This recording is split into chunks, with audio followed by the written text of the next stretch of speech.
Hello everyone, exam medicine channel में आप सभी का स्वागत है। हम बात करेंगे Allahabad high court RO ARO और कंप्यूटर असिस्टेंट की कंप्लीट प्रिपरेशन की। जैसा कि मैंने आपको कल से बताया था कि आपकी इसकी क्लासेस शुरू की जाएंगी और हम सब लोग मिल के तैयारी करेंगे। इसमें काफ़ी सब्जेक्ट पढ़ने होते हैं और हमारे पास समय बहुत कम है। विज्ञापन आएगा चला जाएगा, पता भी नहीं चलेगा आपको कि कब आया कब सिलेक्शन हो गया सबका। तो सबका हो, उसमें आपका भी नाम हो, इसलिए शुरुआत अभी से करनी होगी। मैंने परीक्षा पाठ्यक्रम पहले बताया है, लेकिन उसमें भी कुछ चीज़ें हैं जो कि आपको भी नहीं पता होंगी।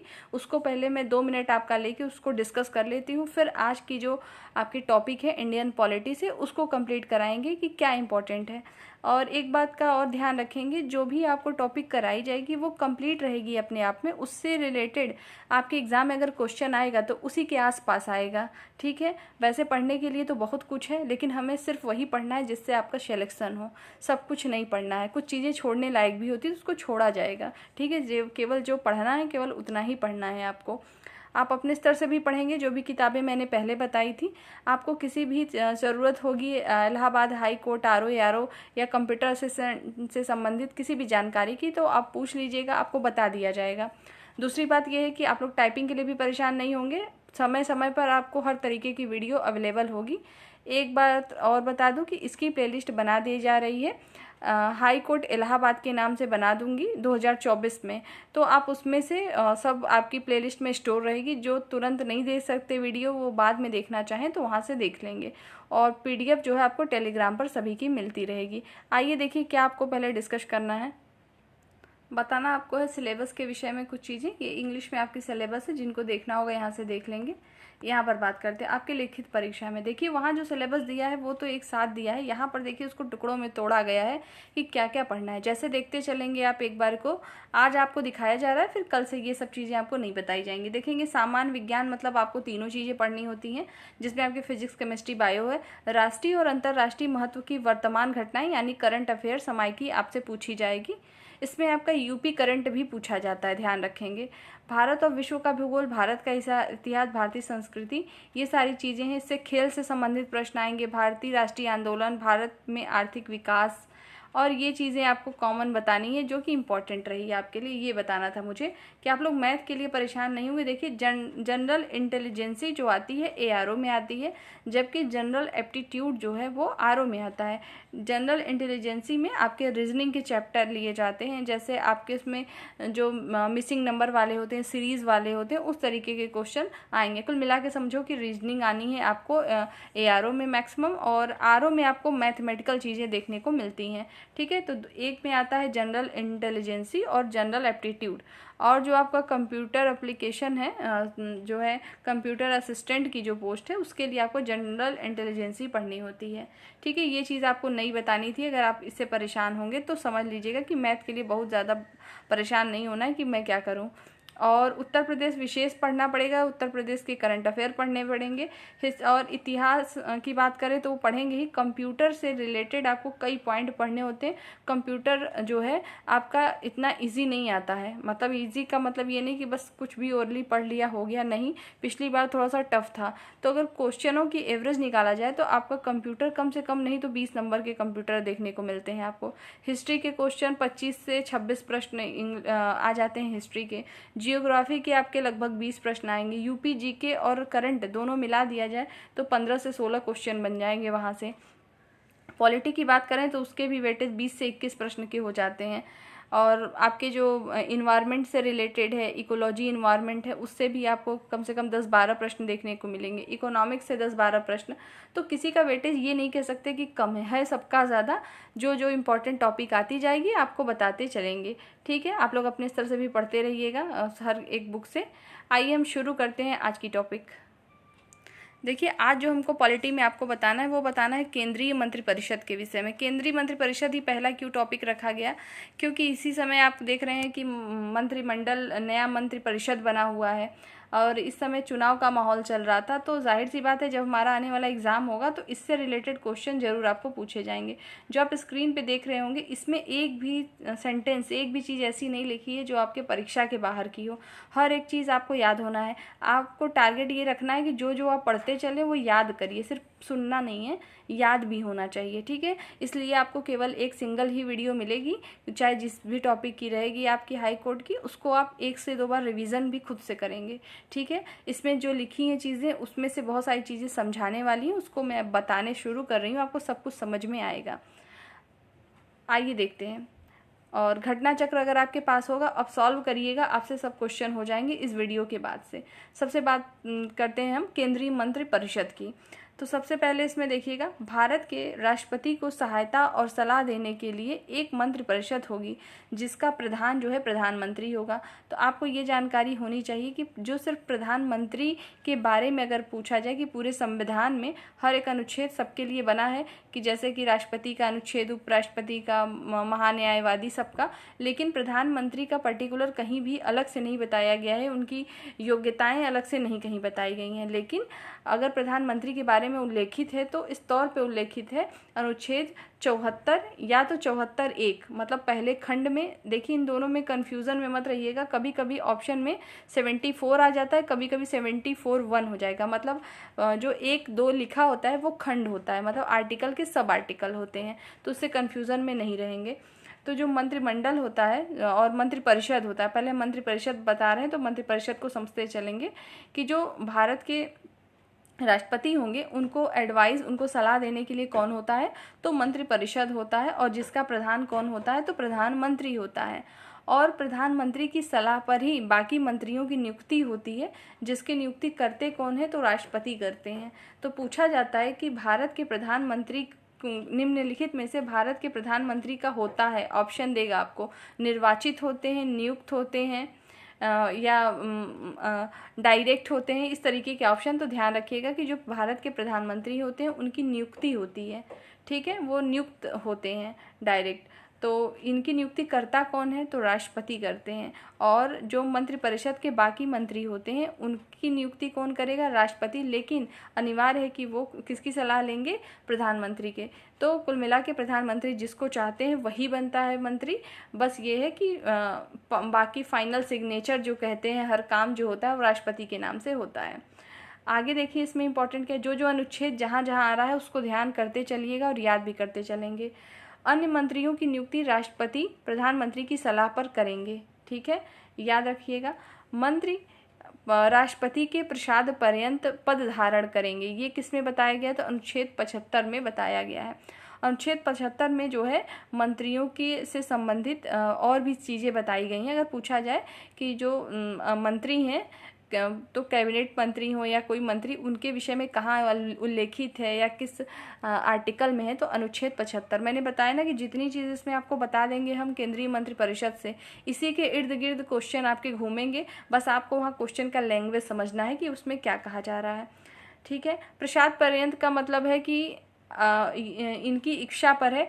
इतना समझ लीजिए कि अगर प्रधानमंत्री ने आज जिसको चाहा उसको बना दिया प्रधानमंत्री, उनको मंत्री बना दिया, राष्ट्रपति को जिसको कहेंगे प्रधानमंत्री उसको राष्ट्रपति प्रधानमंत्री बना देंगे। जब वो चाहेंगे तो उनको हटा देंगे, कोई भी उनके लिए कोई नियम प्रक्रिया कानून लागू होने की ज़रूरत नहीं है।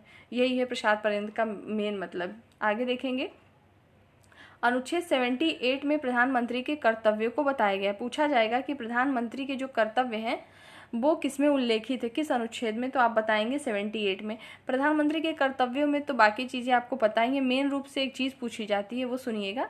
पूछा जाता है कि राष्ट्रपति को जो है समय समय पर हर एक चीज़ की रूपरेखा, मतलब जो काम हो रहा है, जो मंत्रिमंडल में चीज़ें हो रही हैं, जो डिसीज़न हो रहा है, वो सभी के बारे में समय समय पर बताना राष्ट्रपति को किसका काम है, इनका कर्तव्य है प्रधानमंत्री का। और इनका क्या कर्तव्य है, अगर राष्ट्रपति चाहेंगे किसी भी मैटर के लिए उनसे पूरा दस्तावेज लेना या उसके बारे में डिटेल जानकारी चाहिए, तो प्रधानमंत्री को वो बोल सकते हैं राष्ट्रपति, और प्रधानमंत्री को ऐसा करना पड़ेगा, उनको दिखाना पड़ेगा सब कुछ। किसके तहत है ये सभी चीज़ें, 78 के तहत है। आर्टिकल ध्यान रखिएगा। आगे देखिएगा, प्रधानमंत्री केंद्रीय सरकार का प्रमुख होता है तथा प्रमुखतः बहुमत दल का नेता होता है। देखिए प्रधानमंत्री जो होते हैं वो केंद्र सरकार के हैं, तो होते हैं केंद्र लेवल के, तो वो केंद्रीय सरकार के प्रमुख होते हैं, ठीक है। और वो बहुमत दल के नेता, जब प्रधानमंत्री की नियुक्ति होती है तो जो बहुमत में गवर्नमेंट बनती है उसी बहुमत दल के नेता को ही चुना जाता है, ठीक है। आगे बढ़ते हैं, देखेंगे 91वें संविधान संशोधन में 2003 के द्वारा मंत्रिपरिषद के कुल सदस्यों की संख्या को निर्धारित किया गया था। कितना किया गया था? तो लोकसभा की जितनी संख्या होगी उसके 15%। इसका मतलब समझ लीजिएगा। देखिए 2003 के पहले ऐसा होता था कि जब जिसका भी मंत्रिपरिषद बनता था, मतलब जिस बहुमत दल के नेता को चुना जाता था और प्रधानमंत्री बन जाते थे, तो आपसी मतभेद होने लगता था कि हमको भी बना लीजिए मंत्री, हमें भी बना लीजिए। तो संख्या बहुत ज़्यादा होती थी, तो उसको लिमिटेड करने के लिए एक संविधान संशोधन किया गया। कब किया गया? तो 91 में संविधान संशोधन हुआ। उस समय 2003 का था, इस वजह से इसको 2003 के नाम से जानते हैं। तो उसमें क्या कही गई बात कि जो वर्तमान समय में लोकसभा में कुल सीटें होंगी, उनमें से उनके 15% ही जो मेंबर बचेंगे, उतने ही कुल मिला के जो है मंत्रिपरिषद के सदस्य बनाए जाएंगे, मतलब उतने ही मंत्री बनेंगे और उसमें प्रधानमंत्री भी शामिल होंगे उनको लेकर। ठीक है, तो ये बात याद रखिएगा, पूछा जाता है। मंत्रिपरिषद लोकसभा के प्रति क्या होते हैं? उत्तरदायी होते हैं। पूछा जाता है पूरा मंत्रिपरिषद सामूहिक रूप से किसके प्रति उत्तरदायी होता है? तो वो लोकसभा के प्रति उत्तरदायी होता है। अभी आप यहाँ पे और भी जो चीज़ें पढ़ें, लोकसभा, राज्यसभा आ रही हैं चीज़ें, और भी ये सब क्रम से जब बताते चलेंगे तो उनके बारे में डिटेल जानकारी वहीं देंगे। केवल अभी का आज का मेरा टारगेट क्या है? केंद्रीय मंत्रिपरिषद को समझाना, वो आप समझेंगे। जो आपकी लोकसभा होती है ये निम्न सदन होता है, राज्यसभा उच्च सदन होती है। आगे इसमें देखेंगे, प्रत्येक मंत्री को किसी भी सदन में बोलने बैठने का अधिकार है, लेकिन केवल वो मत नहीं देगा। इसका मतलब पूरा समझिए कि क्या है। देखिए, कोई ये ज़रूरी नहीं होता कि अगर प्रधानमंत्री चाहें तो वो राज्यसभा के भी किसी भी मंत्री को जो है सांसद जो होंगे किसी को भी वो मंत्री बना सकते हैं, मतलब कैबिनेट मंत्री के जो है अधिकार उनको दे सकते हैं और लोकसभा से भी दे सकते हैं। तो वो किसी भी सदन का होगा जो मंत्री, मतलब कैबिनेट मंत्री बने या तो मंत्रिपरिषद का सदस्य बन रहा है, तो वो किसी भी सदन में, मतलब लोकसभा हो या राज्यसभा हो, लोक या राज्यसभा दोनों में बैठ सकता है, बोल सकता है, लेकिन वो वोट नहीं करेगा। वोटिंग कब करेगा? जो अपने ही सदन में वो कर सकता है। ऐसा नहीं है कि वो लोकसभा का है तो राज्यसभा में कर दे, राज्यसभा का है तो लोकसभा में, ऐसा नहीं होता। ठीक है, ये सारी चीज़ें तो आपको बताई जा रही हैं। स्टेटमेंट दिए जाते हैं, स्टेटमेंट के तौर पे आपसे एग्जाम में पूछे जाते हैं। पीसीएस परीक्षा में भी इसी तरीके के प्रश्न पूछे जाते हैं। चाहे आप यूपीपीएससी आरओ का भी देंगे तो उसमें भी इस तरीके के प्रश्न देखने को मिलेंगे। देखेंगे मंत्रिमंडल यानी कैबिनेट की बात करें, मंत्रिमंडल जो है आपका शब्द किस अनुच्छेद के तहत प्रयोग किया गया है या किस में वर्णित है? तो अनुच्छेद 352 या तो 352(3), ये जो मैंने दोनों ऑप्शन लिखे हैं, ध्यान देंगे दोनों में से कोई भी रहेगा, आप ऑप्शन देखकर टिक कर दीजिएगा। अगर 352(3) है तो यही राइट होगा। ठीक है, इसमें देखिए 352 में क्या है कि पूरा जो कैबिनेट होगा या कोई चीज़ होगी, आपातकाल लागू जब राष्ट्रपति करते हैं 352 के तहत, तभी करेंगे जब पूरा मंत्रिपरिषद जो होगा सबकी सलाह होगी तभी कर सकते हैं। इसी वजह से 352(3) में है ये। आगे देखेंगे, जो कैबिनेट है उसका अर्थ क्या होता है और मंत्रिपरिषद है उसका क्या अर्थ होता है। यहाँ पे मंत्रिमंडल से मतलब है, कैबिनेट का मतलब यहाँ पे मंत्रिमंडल से है। समझिएगा दोनों में अंतर क्या होता है। देखिए, जो प्रधानमंत्री होंगे, प्रधानमंत्री के साथ कैबिनेट स्तर के जो मंत्रियों की परिषद होगी, केवल कैबिनेट मंत्रियों की, वो हमारे जो होते हैं कैबिनेट मंत्री होते हैं। उससे पहले आपको एक चीज़ बता दें तो आपको ये प्रश्न ज़्यादा समझ में आएगा। कुल मिला के पहले आप ये समझिए कि जो मंत्री होते हैं वो कितने प्रकार के होते हैं। तो मंत्रियों की जो को बांटा गया है 3 टाइप के। जैसे देखिए, एक कैबिनेट मंत्री होंगे, एक राज्य मंत्री स्वतंत्र प्रभार होते हैं, एक राज्य मंत्री होते हैं। देखिए, जो कैबिनेट मंत्री होते हैं इसमें सबसे गिने चुने और प्रधानमंत्री के बहुत खास ही लोग होते हैं, जैसे कह सकते हैं एकदम फेमिलियर जो उनके होंगे उन्हीं को वो इसमें रखेंगे और ऐसे पर्सन को वो कैबिनेट मंत्री का दर्जा देंगे जो कि उनके बीच में अड़चन न डालें। ठीक है, क्योंकि राजनीति में ऐसा होता है। तो कैबिनेट मंत्री में खास लोग होते हैं, इसमें कम लोग होंगे। फिर राज्य मंत्री स्वतंत्र प्रभार का मतलब ये होता है कि जो स्वतंत्र प्रभार रूप से काम करेंगे वो कुल मिला के कैबिनेट मंत्रियों की हेल्प करते हैं, सहयोगी मंत्री होते हैं। और जो राज्य मंत्री होते हैं ये अपना काम करते हैं, लेकिन अगर हम क्रम के अनुसार देखें कि किसको ज़्यादा पावर है, तो सबसे ज़्यादा कैबिनेट मंत्री को, उसके बाद राज्य मंत्री स्वतंत्र प्रभार, फिर राज्य मंत्री को है। अगर कोई रिपोर्ट है, कोई चीज़ बनाया गया है, तो जो राज्य मंत्री है, स्वतंत्र प्रभार और कैबिनेट मंत्री ये डायरेक्ट प्रधानमंत्री को जो है सौंप सकते हैं, डायरेक्ट इनसे बात कर सकते हैं। लेकिन जो राज्य मंत्री वो डायरेक्ट पीएम से बात नहीं कर सकता, उसको पहले राज्य मंत्री से संपर्क करना पड़ेगा, राज्य मंत्री स्वतंत्र प्रभार से। ठीक है, तो अभी जो मैंने यहाँ बताया कि मंत्रियों की 3 कैटेगरी मैंने बताई कि कैबिनेट मंत्री, राज्य मंत्री और जो है राज्य मंत्री स्वतंत्र प्रभार। तो यहाँ पे जो ये प्रश्न था, अब इसको ये आप ज़्यादा अच्छे से समझ पाएंगे कि जो कैबिनेट का अर्थ क्या है। तो प्रधानमंत्री और कैबिनेट स्तर के मंत्री, मतलब अभी जो आपने मंत्रियों की कैटेगरी देखी, इसमें प्रधानमंत्री हो जाएंगे और कैबिनेट मंत्रियों की स्तर के जो मंत्री होंगे उनको मिला के मंत्रिमंडल बनेगा, उसी को कैबिनेट कहेंगे। जबकि अगर बात करें मंत्री परिषद की, तो उसमें सभी शामिल होंगे, मतलब तीनों तरह के मंत्री आएंगे और प्रधानमंत्री भी शामिल होंगे। जैसे प्रधानमंत्री एवं कैबिनेट स्तर के मंत्री सहित राज्य मंत्री एवं उप मंत्री सभी लोग शामिल हो जाएंगे इसमें। ठीक है, तो आपके हो जाते हैं पूरे मंत्री परिषद में। और ये सभी चीज़ें स्टेटमेंट देखिए आपको पूछी जाती हैं, पूछा भी गया है। आगे देखेंगे सदन के संबंध में मंत्रियों के अधिकार, मतलब जो सदन है उनके अधिकार क्या होंगे, चाहे वो मंत्री लोकसभा का हो राज्यसभा को, तो उनके अधिकार के बारे में अनुच्छेद 88 में बताया गया है। ठीक है,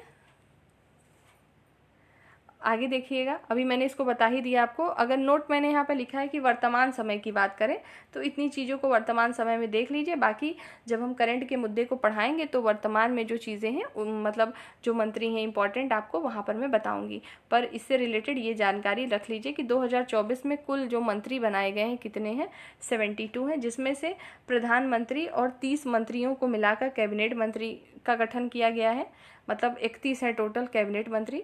राज्य मंत्री हैं 36 और राज्य स्वतंत्र प्रभार वाले जो मंत्री हैं वो 5 हैं। तो वर्तमान समय का ये स्टेटस है, इसको ध्यान रखिएगा क्योंकि ये परीक्षा में आपसे पूछा जाएगा, चाहे आपके कोई भी परीक्षा साल भर के बाद क्यों ना हो, तो यहाँ से प्रश्न पूछे जाएंगे।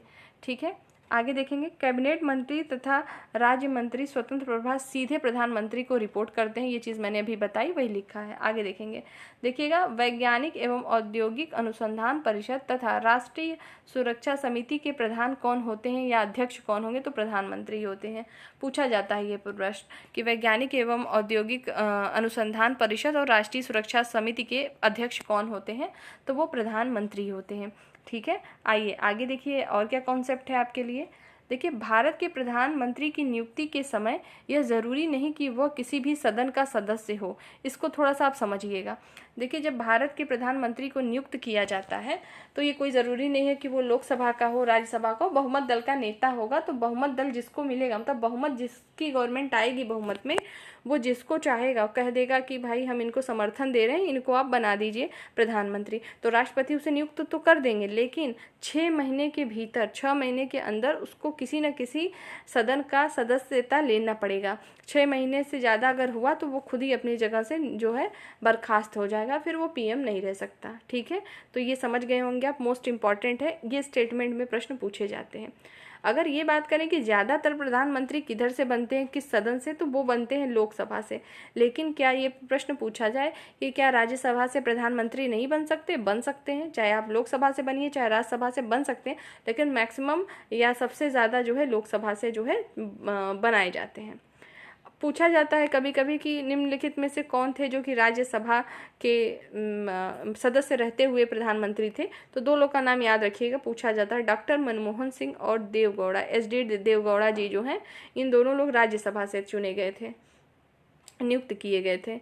अब देखेंगे प्रधानमंत्री बनने की न्यूनतम आयु कितनी होती है, तो 25 वर्ष। ये लिखा नहीं है, ये तो आपको खुद ही पता होना चाहिए कि जब हमारे प्रधानमंत्री लोकसभा से भी हो सकते हैं तो राज्यसभा से भी हो सकते हैं, जबकि लोकसभा की न्यूनतम आयु, लोकसभा में जाने के लिए मेंबर की न्यूनतम आयु कितनी होती है, 25 वर्ष, और वहीं राज्यसभा की 30 वर्ष। तो अगर लोकसभा से अगर कोई बनेगा तो 25 वर्ष कम से कम हो और ज़्यादा, और राज्यसभा से 30 वर्ष। कभी कभी ये भी प्रश्न बनता है कि प्रधानमंत्री की अधिकतम आयु सीमा, तो अधिकतम लिमिटेड कुछ नहीं है इसमें। ठीक है, चाहे उपराष्ट्रपति हो, राष्ट्रपति हो, इन सब के लिए कुछ नहीं है, न्यूनतम है, अधिकतम नहीं है। ठीक है। अब बात करें उप प्रधानमंत्री की, तो उप प्रधानमंत्री जो है संविधान में कहीं वर्णित नहीं है कि भारत का कोई उप प्रधानमंत्री होगा। ये जो है संविधान के प्रावधानों से हटकर है और यह एक गैर संवैधानिक पद है। इसको राजनीतिक कारण से कुल मिलाकर उप प्रधानमंत्री का पद बनाया गया। क्यों बनाया गया जरा समझिएगा। जैसे मान लीजिए प्रधानमंत्री नरेंद्र मोदी जी हैं, आपने देखा कि इस बार उनको बहुमत नहीं मिला था, बहुमत नहीं मिला, लेकिन उनका गठबंधन हुआ, कुछ लोग उसमें आए। हो सकता है कुछ ऐसे खास लोग होते कि उनको भी दावेदार होते प्रधानमंत्री बनने के, उनको न बनाने की कंडीशन में वो नाराज न हो जाएं या वो अपनी सीटें हमसे ले न लें। तो इस सब अभाव में, इस डर से भी कह लीजिए कि कोई जो है आंतरिक मतभेद न होने पाए, उपराष्ट्रपति का पद बना दिया गया, सॉरी उप प्रधानमंत्री का पद बना दिया गया कि चलो भाई हम आपको भी बना देंगे। ठीक, तो ये है कुल मिला के, ये कोई संविधान में लिखित नहीं है, ये गैर संवैधानिक पद है उप प्रधानमंत्री का। ठीक है, आगे देखेंगे। अविश्वास प्रस्ताव लाने के लिए कम से कम कितने सदस्यों की सदस्यता अनिवार्य है। अविश्वास प्रस्ताव के बारे में अक्सर आप सुना करते हैं। अविश्वास प्रस्ताव अगर आ गया, मंत्रिपरिषद 5 वर्ष पूरा कार्यकाल नहीं कर पाई, अगर अविश्वास प्रस्ताव पारित हो गया तो उसको जो है अपना इस्तीफा सभी को देना पड़ जाता है। तो कम से कम लोकसभा के 50 सदस्य होने चाहिए। और ये जान लीजिए जो अविश्वास प्रस्ताव है, ये भी कोई संविधान में लिखा नहीं है कि अविश्वास प्रस्ताव संविधान के इस अनुच्छेद में है। ये लोकसभा का जो कुछ नियम है 198 बनाया गया है, उसी में ये वर्णित है अविश्वास प्रस्ताव। अब कुछ हम महत्वपूर्ण फैक्ट पे नज़र डालेंगे जो कि केंद्रीय परिषद से, मंत्रिपरिषद से रिलेटेड हैं और यहाँ से भी प्रश्न रिपीट हुए हैं और ये प्रश्न आए ही हैं। घटना चक्र में देखिएगा और अदर बुक में ये सब आपको मिलेगा। देखिएगा, भारत से संबंधित आधिकारिक दस्तावेज क्या है, तो वो है श्वेत पत्र। 15 अगस्त 1947 को केंद्र में मंत्रालयों की कुल संख्या कितनी थी। मतलब जब भारत आज़ाद हुआ तो उस समय जब केंद्र में जो मंत्रालय बना था उसकी कुल संख्या उस समय 18 थी। देखिए, ये पूछा जाता है कि उदारीकरण, निजीकरण और भूमंडलीकरण की आर्थिक नीति किस प्रधानमंत्री ने प्रस्तुत किया था, तो नरसिम्हन राव ने प्रस्तुत किया था। और भारत के किस प्रधानमंत्री की मृत्यु देश के बाहर हुई है, तो वो हुई है लाल बहादुर शास्त्री की। और प्रधानमंत्री बनने से पहले किसी राज्य के मुख्यमंत्री थे। पूछा जाता है निम्नलिखित में से ऐसे कौन से व्यक्ति हैं जो कि प्रधानमंत्री बनने से पहले किसी न किसी राज्य के जो है मुख्य मंत्री रहे हैं। तो कुछ नाम है, इनको रट लीजिए एकदम से। कौन से? मोरारजी देसाई, चरण सिंह, नरसिम्हा राव, पीवी नरसिम्हा राव इनका पूरा नाम है, और एचडी देवगौड़ा। ये चारों नाम रट लीजिए, ऑप्शन आएगा तो इसी में से आएगा। आगे देखेंगे, भारत में स्वतंत्रता के पश्चात प्रथम मंत्रिमंडल जब बनाया गया तो उस समय के कानून मंत्री किसको बनाया गया था, तो BR अम्बेडकर को बनाया गया था।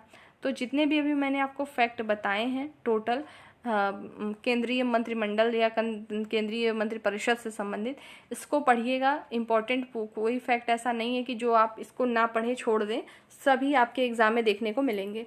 उम्मीद करते हैं आपको चीज़ सही लगी होगी। अगर आपको ये सीरीज़ सही लगी हो तो कमेंट सेक्शन में बता दीजिएगा कि सही लगी है। और आपको रेगुलर ज़रूरी नहीं है कि सिर्फ पॉलिटी की, डिफरेंट टाइप की आपको क्लासेस मिलती रहेंगी। आप अपने स्तर से पढ़िए और मैं अपने स्तर से चीज़ें दे रही हूँ आपको। और प्रॉपर एग्ज़ाम के पॉइंट ऑफ व्यू से हम लोग चलेंगे। जितना अभी तक का सिलेबस रहा है उसी के अनुसार पढ़ेंगे। हो सकता है कि ये NTA को टेंडर न मिले, अगर आ जाए तो कोई परिवर्तन होना हो तो होगा, नहीं तो आएगा तो सब्जेक्ट यही सब। ठीक है, तो नेक्स्ट वीडियो में हम जल्द फिर मिलते हैं नई टॉपिक के साथ। अपना ध्यान रखें और कंटिन्यू पढ़ाई करते रहें। जय हिंद।